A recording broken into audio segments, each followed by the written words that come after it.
Can, can you hear me? Okay, awesome, awesome. Now I have to, let me just go to my page on Facebook and see if this is live or what. Just want to make sure, because I'm in this app. Okay, great. So it looks like we are on Facebook live. Awesome. Now I'm gonna have to, can you say something? I just want to make sure I can hear you. Oh, Okay, I can hear you. That's awesome. Now let me just see how we can see you. Let me get you up here.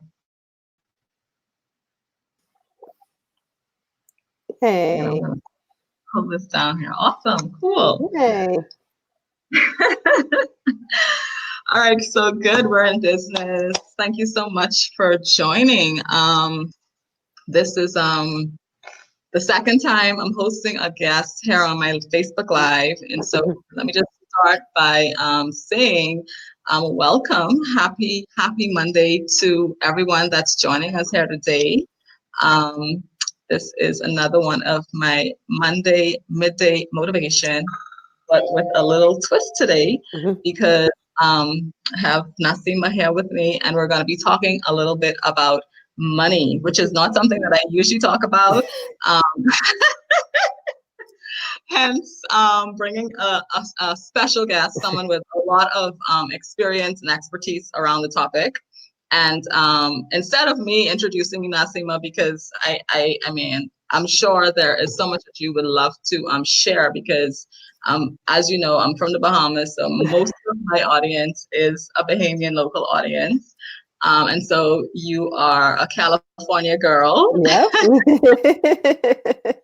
and we had the pleasure of meeting actually, was it 2 years ago? It was a year and a half. Yeah. About a year and a half ago at a retreat Yeah. we both attended, which was amazing. And definitely you were like one of those people with that magnetic energy. Aw. Yes, and I was like, yeah, I definitely have to keep in contact with her. So yeah, so just give us a little brief intro. Tell us a little bit about yourself. Okay, so I'm Naseema McElroy. I'm from Oakland, California. I'm a labor and delivery nurse by trade, but also have a company called Financially Intentional, and that's where I teach people about personal finances. Um, in 2017, I was able to pay off $1 million in debt. It took me a little over 2 years to do that. And so I started my business just by sharing my story on how I was doing it, tracking my progress, and sharing the tips along the way. And now I serve as a finance coach. I'm starting a podcast very soon. Well, I started it, just needs to launch very soon. And that's specifically targeting nurses in personal finance. But I teach multiple people about personal finance. They just don't have to be nurses, but my podcast is specifically for nurses. So yeah, that's what I do. I'm mostly on on Instagram at Financially Intentional, and I have a very vibrant Facebook group. If you look under Financially Intentional under groups, you'll find that group. Yeah. Okay, cool. So I am just on my phone, just trying to make sure that I can, because this is my second time using the Speed Live app, Mhm. and I know with that I'm in the app, so I'm not seeing exactly what's happening on Facebook. So I'm just trying to connect to Facebook in case there are any questions that come in while we're live. I got some Mhm. beforehand because Okay. I said just in case I want to have a couple questions handy. Mhm. Um, so all right, good. So I'm seeing the Facebook page as well. Okay. So awesome. So the I think what stands out the most really about your story is like when you hear that you were able to pay off close to $1 million Mhm. in 2 years. Mhm. For most people, that just seems impossible. Right. So Right. Right. Right. it seems like there's no way ever that could happen. So I think that's a Mhm. great place for us to start. Right. Because Well, first of all, the thing is like, okay, to even be able to get to that place of Right. being close to $1 million in debt, and Hmm. then what shifts you have to make to be able to then get yourself out of almost $1 million in debt. So Right. let's start there. So I want to put everything into context because I know a lot of your audience is from the Bahamas, and so in California, real estate is about the median house price is $700,000. So Okay. that's a lot of my debt. Yeah. So a lot of my Yeah. debt came from my house, and at the end of my process of paying off debt, I paid off my house. So that Okay. was a lot, or sold my house, I should say. So that was the bulk of that $1 million. Mhm. The biggest chunk of my debt outside of my housing costs was my student loans, though. So I had almost $200,000 in student loans. 'Cause I Right. have two master's degrees, and so I have a lot of Yeah. education equals a Yeah. whole lot of loans. So Yeah. um, as far as the mindset, I actually always had a pretty good income. Hmm. But the shift had to come when I kind of was like, I make a lot of money, but I don't have really anything to show for it. Right. And trying to understand how that was possible. And Hmm. the thing is that especially here in the States, like we're conditioned to be consumers. And so our expense. I think it's a global thing. Okay. Yeah. But like, yeah. Um, we're conditioned to kind of inflate our lifestyle as our income goes up. So you're just because you're making more money, but your income creeps up. I mean, your lifestyle creeps up to your income. And Right. so I had to condition myself to understand that there were wants and there was needs, and that those things don't always match. And to focus on the things that I needed so that I can get the things that I wanted later on to delay gratification Right. further down the line. And so really the key to building wealth, it's this is like it's universal. It's not going to change, right? It's the difference between how much you um, the gap between what you spend and how much you're able to earn. The bigger that gap is, how much you're able to put towards building wealth. And Hmm. so I just had to figure out ways to increase that gap. So that meant either I had to spend less or I had to make more. Right. And during the time when I was paying off all this debt, I went from being a single mom to being married to being divorced. And yes, in the course of 2 years. So Wow. I had a lot of lifestyle changes that Right. I couldn't really make more. I couldn't really work more. So I just focused on my expenses. And it's not Mhm. like I cut out a lot. I just started paying attention, because most people just don't pay attention to how much they spend and really intentionally spend, like give every one of Right. your dollars an intentional assignment. And once I started doing that, then I started finding thousands and thousands of dollars a month to be able to throw towards my debt. So Mhm. in the course of that 2.5 years, I paid off all my debt outside of my house, um, just by um, just being intentional on and how I spend. And so I was able to like throw anywhere from four to $7,000 a month just on my debt. Just throw it towards my debt. Wow. Yeah. Well, okay, okay. So even throwing that number around, four to seven Mhm. thousand dollars a month, the average person does not even make Right. $4,000 to $7,000 a month. So Right. like, let's go into like, what advice would you give the average person who, whether they have 100,000 in debt, 20,000, just Hmm. once they have debt and they're trying to pay that off, as well as trying to, I guess, shift their financial habits so that they can save more, Hmm. so that eventually, like you said, that's one of the key ingredients to building wealth. So what tips would you give for someone that may, low income or average income, let's say 50,000 or less Mm-hmm. annually, and they are looking to like find pockets of money that they can either pay on their debt or save or invest and so forth. Well, like I said, these things are universal. It doesn't really matter how much money you make because you're going to do the same thing. It's not like I had like just because I made more. Like I said, my mortgage alone was $4,000. So it's all it's all Mm-hmm. relative, right? So Right. and then there's also things if you're making a certain amount of money, unless you're making more income, you're not Mm-hmm. going to be able to really make substantial changes because a lot of your income are going to necessities, are going towards your bills. So if you're capped at a certain income, the next best thing is to try to increase your income. But Right. what most people don't do is really look at where every one of their dollars is being allocated, every dollar that's coming in. And so I use a technique called zero-based budgeting.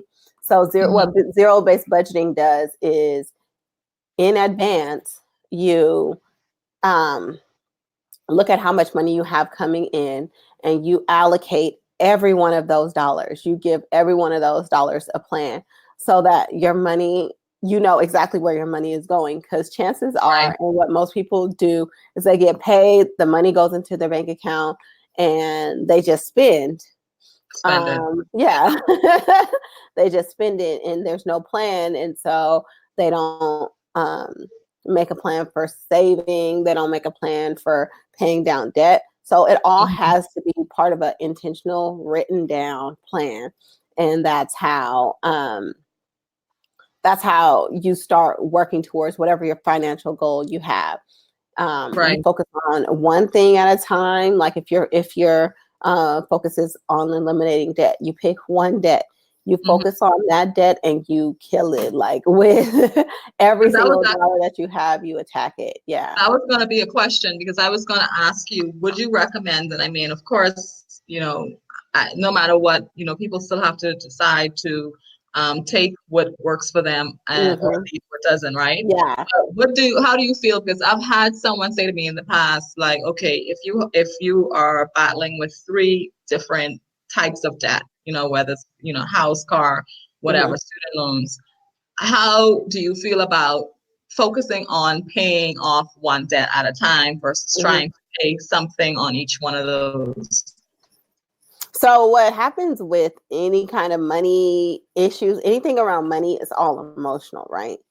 Mm-hmm. So it might make sense to Mm-hmm. pay off things a little bit here or a little bit there, but what Mm-hmm. happens is that you're not really seeing any big changes Progress, to right. your debt. Therefore, it's not charging you emotionally. Therefore, you probably won't stick to it. Mm-hmm. But if you start attacking one thing at a time and like really attacking it aggressively, then the way that the debt is going to go away, the the way that it drops substantially is going to give you those emotional charges that's going to keep you going and motivate you. So it's all Right. about emotion. Like most of the times we get into debt by emotional decisions. We don't math our way into debt, and it's something that is really hard to math or logically think your way out of. You have to put Right. your emotions back in it, and that's the way that I found that most people are able to stick to a debt elimination plan. Okay, cool. Yeah. So with the zero-based budgeting that you were just talking about, Hmm. basically that is being accountable for what you're doing with your money. Every single dollar of income that comes in, you have a plan in advance for it. Another thing that most people do is they kind of just pay all their bills, and then whatever is left over, they may put in savings or they may use to pay off debt. But you Mhm. have to set a number as a priority for you to put towards you, whatever your goal is, savings, debt, investing, Mhm. whatever that goal is, you have to set it as a priority in your budget. So like I said, so for me, I wanted to be debt free by my 36th birthday. So I was like, in order to do this, I had to at least pay $6,000 a month toward my debt. And that was always my goal. And I adjusted all my expenses around that. And Right. more often than not, I hit that goal, as to where I Mhm. didn't just set all my expenses and then whatever was left over, put that towards my debt. I shifted my numbers, like, okay, I'm not going to have this much money to for groceries this week. And I adjusted it, and it worked Mhm. out because Right. I looked at it like that, Okay. and that's what I advise people to do. Set a target, adjust your other spending around it. And more often than not, you're going to hit that target, as to where, oh, I'll just throw whatever I have left over on it. Right. Yeah. Absolutely. I agree with you. Yeah. Okay. And so one of the questions, which I got like about 6 or 7 questions coming in for you, right? And I Uh-huh. think one of the questions that every person asked was, what are some of the ways that people can actually increase their revenue or their Hmm. income um, with the existing, like, I guess, whatever existing financial structure that they have? Like, do you have any recommendations of ways people can use the money they have to actually make more money? I mean, of course, So something there's that you have. ways, yeah, there's ways that people can optimize even just their paycheck structure.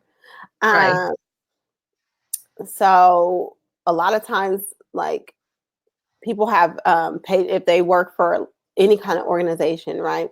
They have a Hmm. paycheck, and then they have things taken out of their paycheck that they may or may not understand. A lot of Hmm. people aren't tax optimized within their paycheck.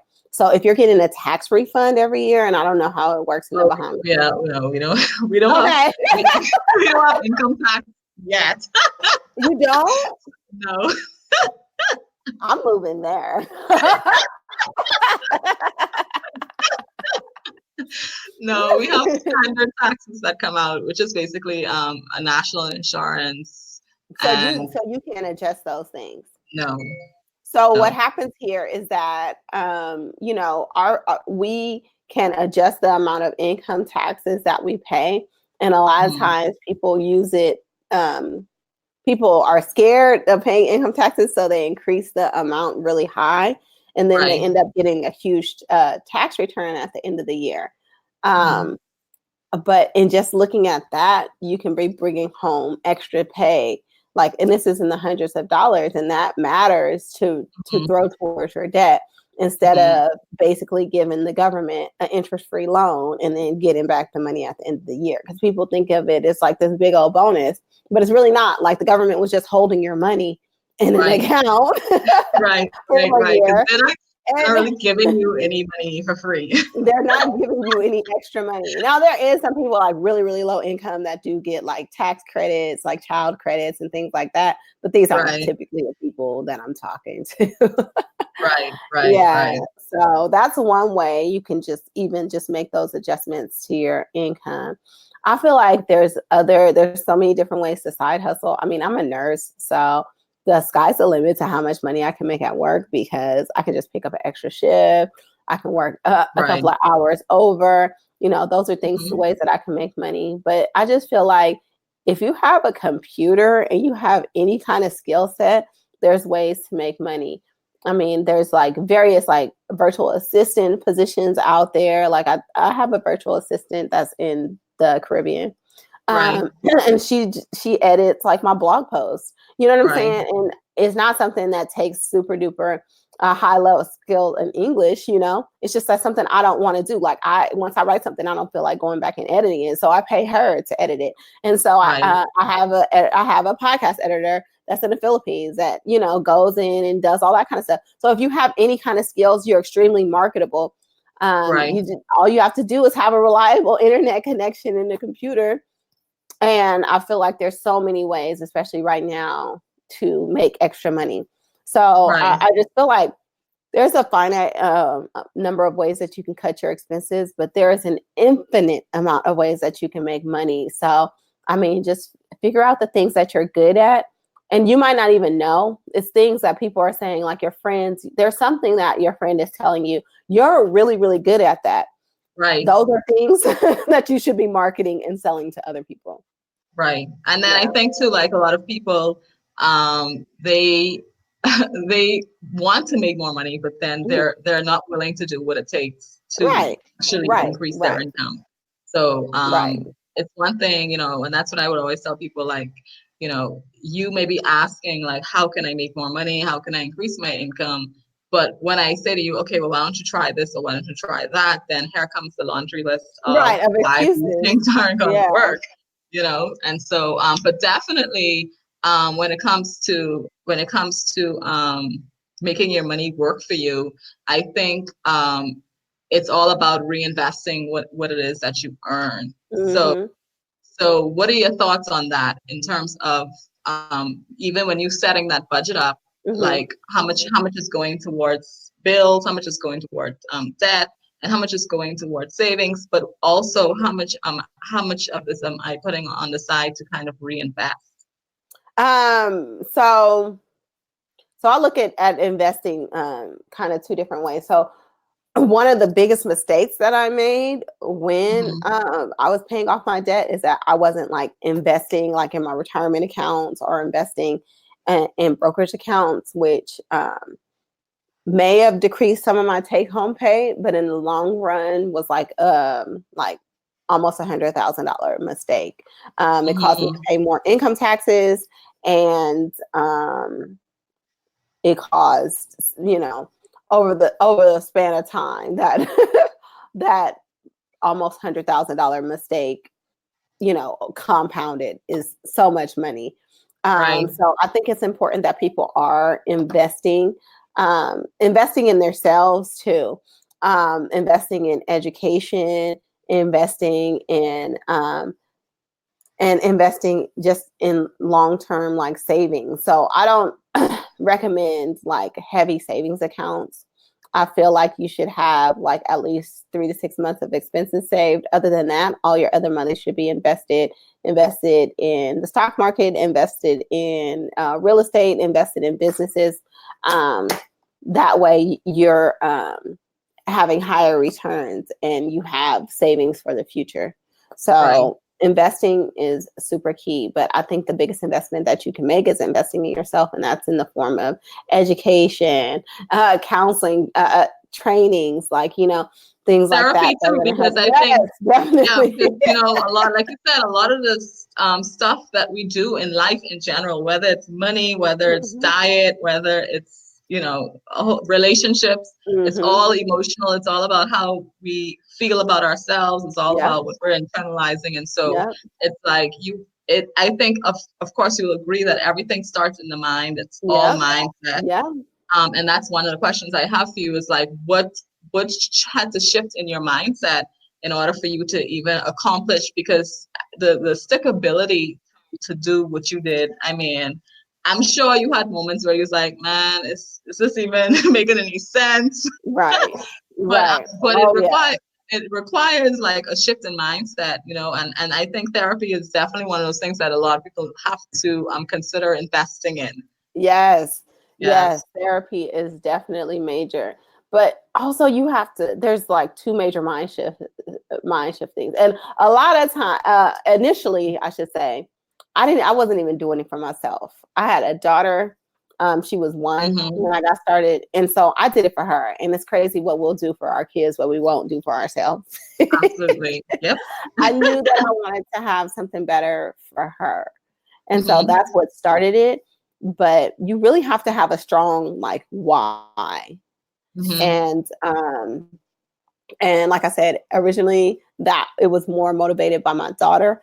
And later Hmm. on it started being motivated by freedom, because Right. every every level of financial security you're able to unlock for yourself, the more freedom and control you have over your life.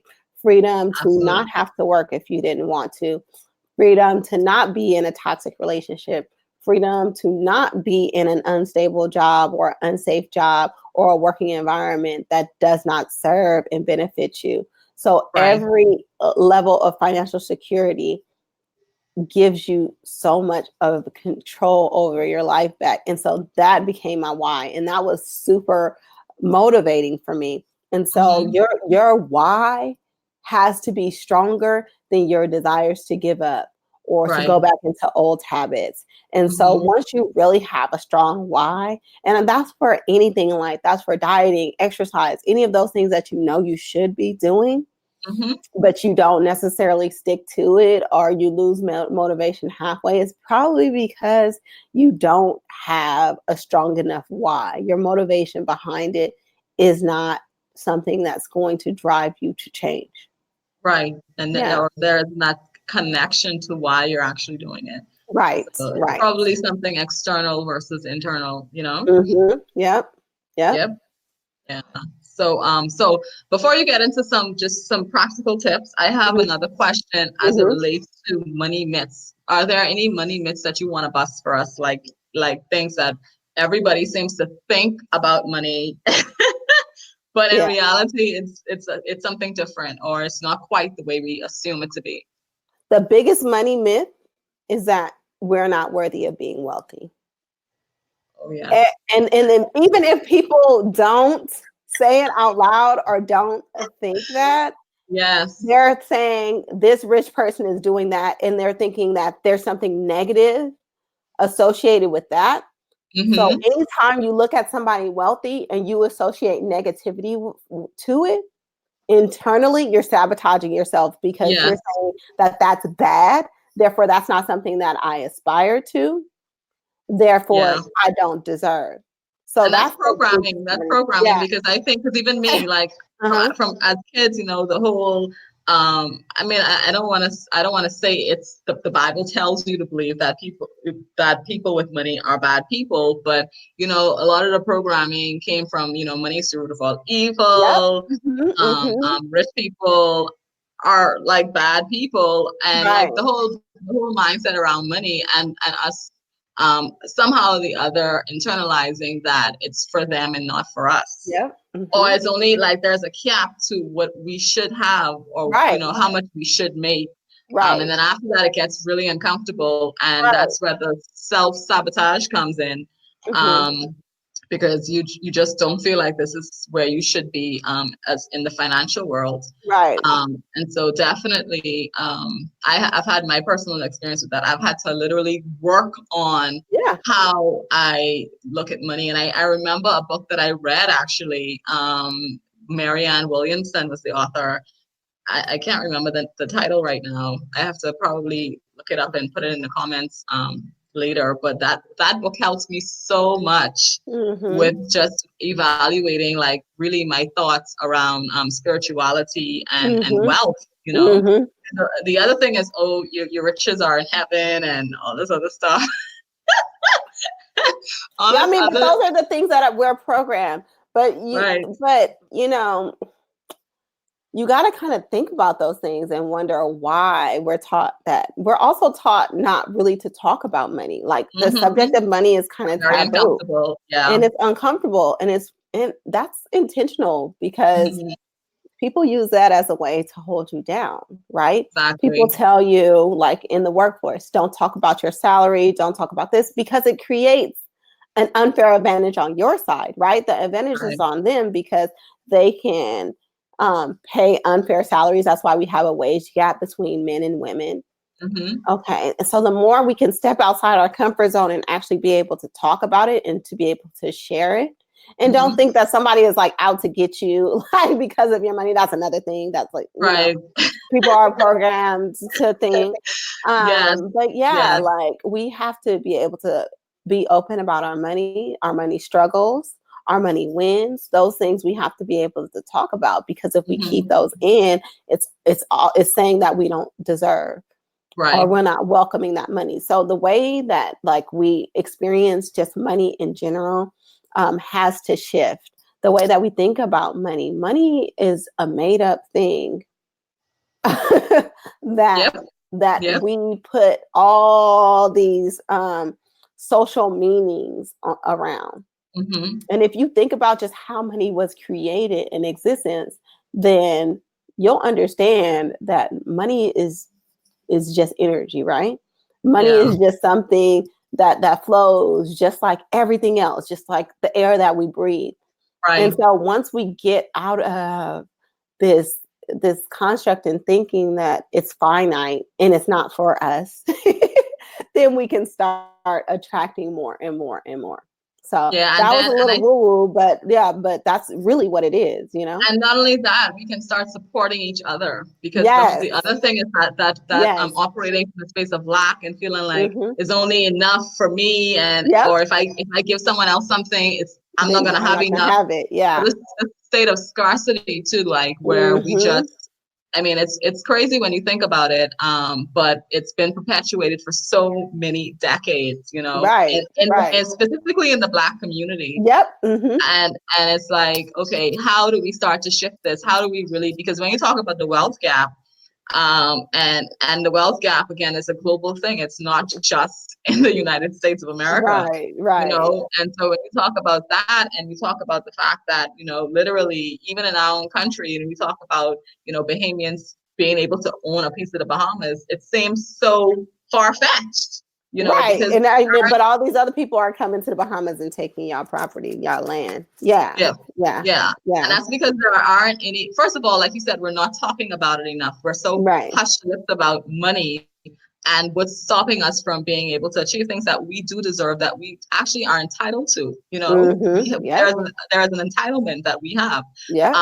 The reality is, you know, the systems are not there to support us, to be empowered financially. And Yeah. so that's why, you know, even for me today, I was like, well, you know, we're at the half year mark. It's time for us to talk about our money. It's time for us to look at, okay, are we reaching the goals that we've set for ourselves? Because we set goals, but a Right. lot of times, you know, we don't know what to do in order to reach those goals, or we're Right. so programmed and we're doing the same things and we're expecting different results from the things that we're doing.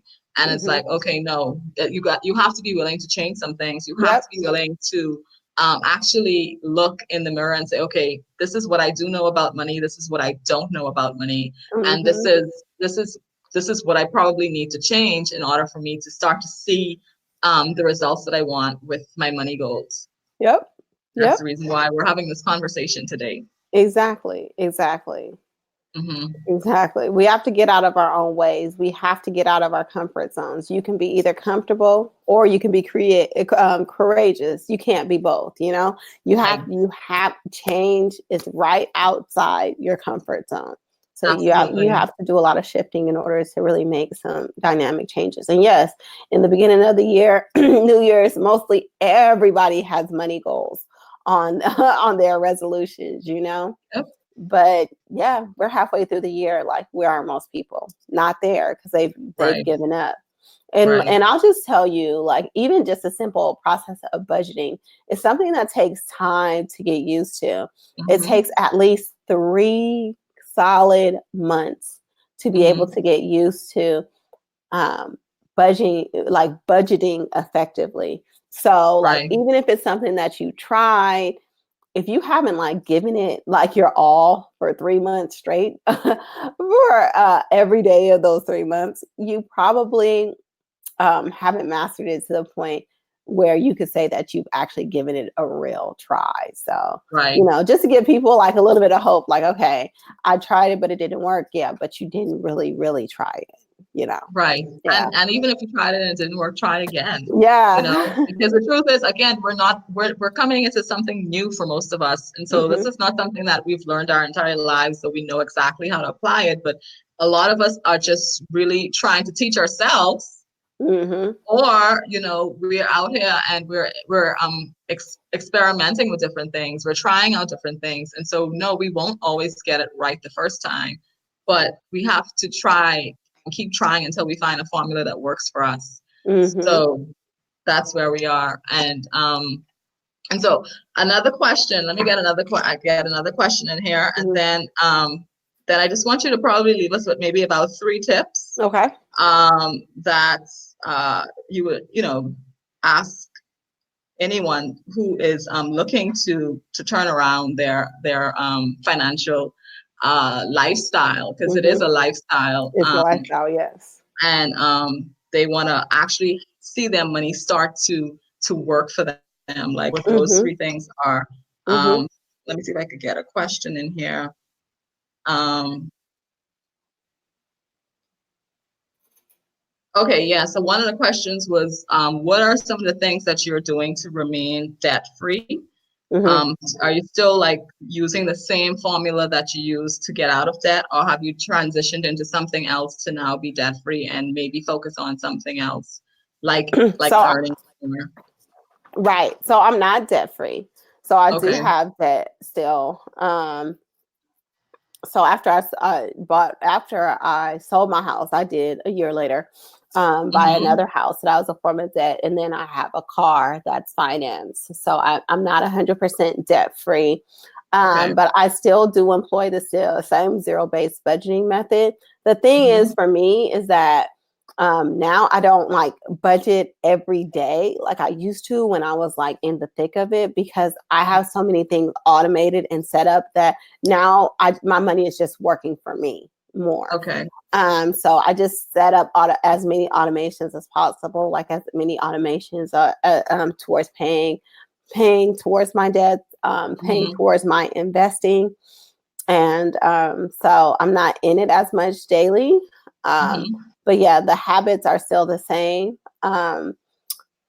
The other thing that shifted, like I said, when I was paying off debt, I wasn't focusing on investing. Now that's like my number one thing, because the more money I have invested, the sooner I can make work optional. The sooner I Right. can walk away from any kind of job that that I have to go to, and I can just Right. focus on the things that I get to do, the things that I want to do. Right. And so a lot of my efforts have been towards making sure that my savings rate has been 50% or higher, meaning that the amount of money that I bring in, making sure that 50% or more of that is either going towards paying down my debt or Mm-hmm. saving for the future. Okay. Yeah. That's awesome. Yeah. That's a huge accomplishment. Yeah. Because when you say 50%, people are like, what? What? Because, like, in America, the average savings rate, or the average amount of money people save, is like maybe 3% of their incomes. When you talk to a financial advisor, they try to get you to save like anywhere to 10 to 15%. But like the Mm-hmm. total paradigm shift is when you talk about saving half of your income, and they're just like, what? Like, that's Right. impossible. And so to lead into like the 3 money tips, when people um, are thinking that things are impossible, it's only impossible because you probably never conceptualized it, or it's Right. never been a part of your experience. So the Mm-hmm. number one thing that you should start doing is surround yourself with people who are doing the things you're aspiring to do. So if you want to save half of your income, you should probably be surrounding yourself with people that save half of their income. And I'm not saying throw out all your friends. I'm saying expose yourself to books, to groups, to podcasts, to Mm-hmm. different things where people are talking about those things. There are communities of thousands and thousands of people that live like this. There's thousands and thousands of people that have paid off even more debt than me, Mm-hmm. but you kind of have to find those people and start surrounding yourself with them, so that now you're normalizing these things, and now it Mm-hmm. seems possible, and you can't help but start to have changes in your lifestyle, because like the saying goes, like, you're the average of the 5 people you surround yourself with, right? If you're Mm-hmm. surrounding yourself with people that don't know anything about money, but they're telling you all these things and they're not where you're at financially, then those aren't the people that you want to influence how Right. you're setting your financial goals. And so Mm-hmm. you want to make sure that you're surrounding yourself with like-minded people. So that's my number one tip. Okay. My second tip is to save as much as your income as possible. That gap that I'm talking about between your expenses and your income, every day trying to find a way to widen that gap, whether it's to decrease the amount of money that you spend on things, or if it's in making more money. And make Mm-hmm. sure that every single one of your dollars has an assignment. Be the CEO of your money. So those are my tips. Okay, so that's your 3 tips. Hmm. Awesome. Yeah. All right, so before we wrap up, I just want you to Mhm. just talk a little bit about a financially intentional and Mhm. exactly what it is that you do with Okay. financially intentional. I know you said that your audience, or I guess your target audience, are other nurses. Just this for my But podcast. Yeah. also your podcast. Okay, cool. Yeah. Well, tell me more about financially intentional, So and with, just in case someone yeah. listening may be like, okay, maybe you can help them with some stuff. Right. So, financially intentional as an umbrella is like where I provide a whole bunch of resources on how to improve your money and your money mindset. So Okay. on Instagram, you'll see like a lot of motivational quotes, a lot of practical tips, or a lot of ways to share your wins, or people sharing wins and stories. You'll see that on my Instagram page. I have Okay. a Facebook group. Within that Facebook group, we share money tips, and it's more like a community where you can go and ask questions and get money things answered. But it's a Mhm. general, like, crowdsourced group. I'm not in there heavy. Okay. I also have a membership community. And in that membership community is my coaching, where my coaching program lives. So that's where you get to work with me, and I'll work with you hands on in whatever your financial goals are. So we go through debt elimination, saving, money mindset, um, investing, life planning. We Mhm. set you up on a trajectory to be able to make work optional for you in 10 years or less. So that's what Right. that coaching program focuses on. And I also bring in experts like student loan experts, financial planners, certified public accountants. Experts in the fields are other people who have done this, so they can specifically work on um, different areas of your finances. Like I said, I'm a nurse.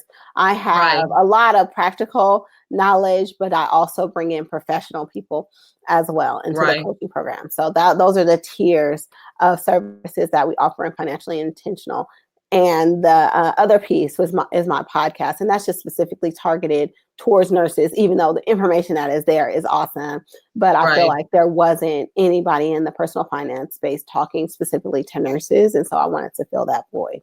So there are a lot of nurses in the Bahamas, and as a matter of fact, my sister's a nurse as well. But Nice. yeah, so I'm curious to know, like, how is it specific to nurses? Is it around like the things that happen, in a hospital, or how is it financially specific to nurses? Sorry. So it's just telling stories of nurses who have achieved certain things financially. And Okay, then, all because right, nursing, you can work in a hospital, you can work in a clinic, you can work in administration, you can do so many things. Like, nursing is really broad. right, But I just wanted to highlight nurses who are doing things, because I want nurses to know what's possible. But right. also within the nursing community, especially in the States, there are certain things that nurses have um, more or have like a special they have special things that they can take advantage of, like in their retirement plans, like they're in their special things, like if a Bahamian were to get a California nursing license, right, they Hmm. could come to California and make $100 an hour. You know what I'm saying? So there's people Right, who do like geo arbitrage, meaning that they live in a place where the cost of living is lower, but then they may work in a place where where the salaries are higher, come here uh-huh. and work like a 5-day stretch, and then go home for the rest of the month. Right, You know what I'm right, saying? And right, not have right, to work at all. So, right. there are some unique triggers that nurses can pull to help with their finances. So that's why I wanted to Awesome. I target mean, specific nurses. And plus, I just wanted to combine my two passions together.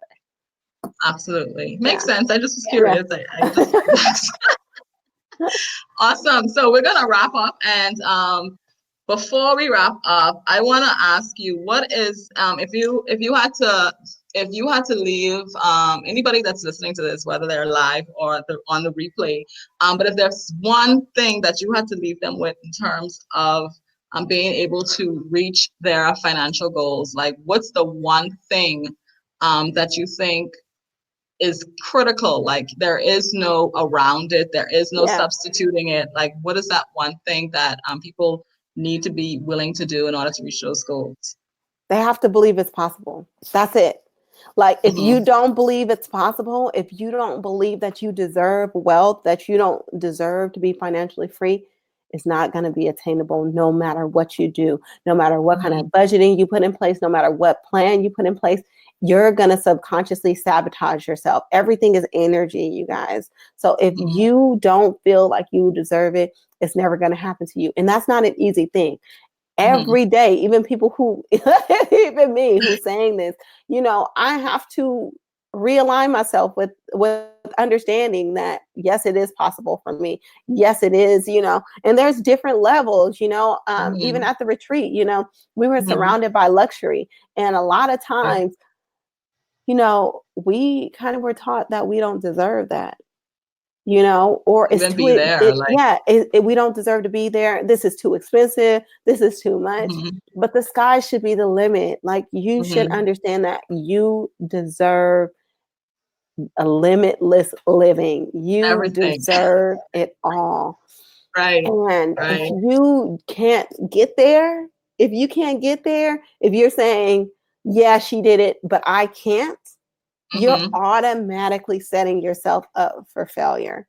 So And you have to believe it's possible. Yeah. funny enough, I just shared a quote, just I think 2 days ago, and it Mhm. said, if what did the quote say? It said, if you believe that, oh gosh, I suck.